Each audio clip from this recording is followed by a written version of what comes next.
What's up, everyone? Jeremy here from Pop Cultureverse, and today we're going to be reviewing Doom Eternal.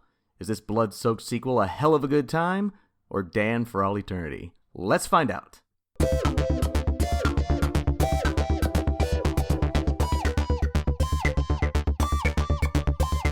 Getting the obvious out of the way here, Doom Eternal is a sequel to the 2016 reboot of Doom, which tore up the charts as not only one of the best Doom games of all time, but one of the best games of 2016. Not to mention, my favorite FPS of all time, after Killzone 2, that is.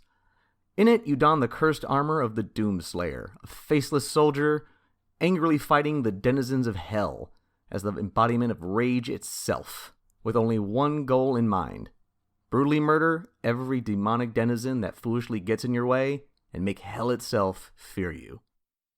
In Eternal, you once again play as the Doomslayer, who finds that in the 2 years since he's been gone, the armies of hell have invaded Earth and wiped out most of humanity, with a few humans left taking refuge in shelters as they futilely fight back against the demons now plaguing the Earth.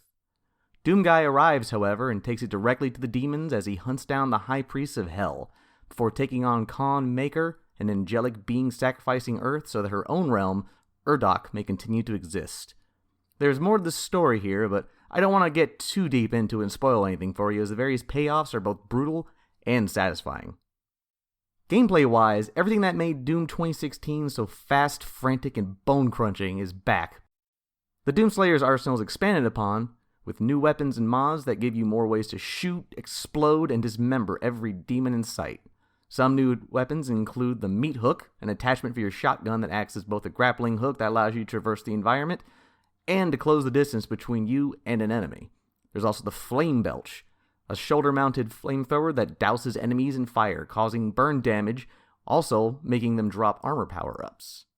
Speaking of power-ups, Eternal brings back the Lives system, seen in previous games, which, upon picking up, will allow the player to instantly respawn where they died, without taking them back to a checkpoint.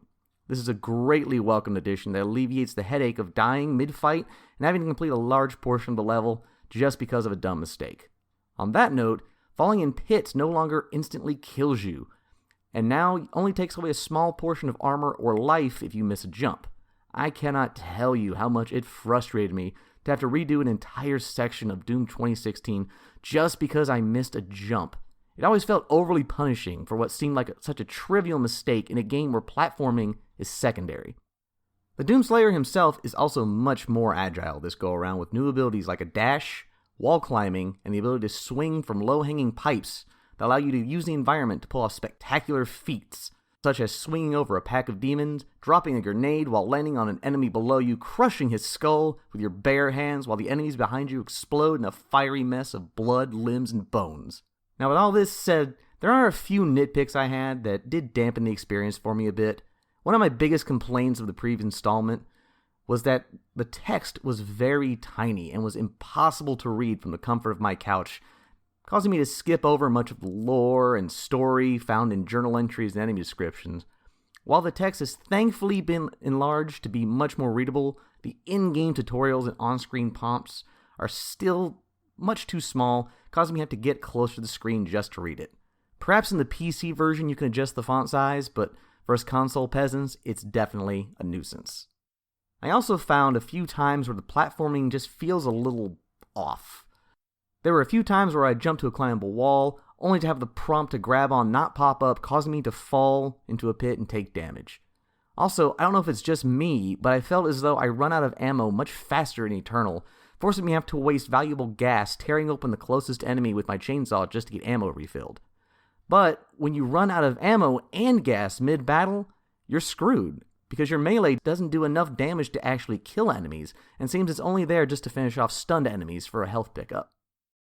These complaints aside, I am absolutely loving my time with Doom Eternal, as no game I have ever played before has caused me to feel like such an unadulterated badass as this series.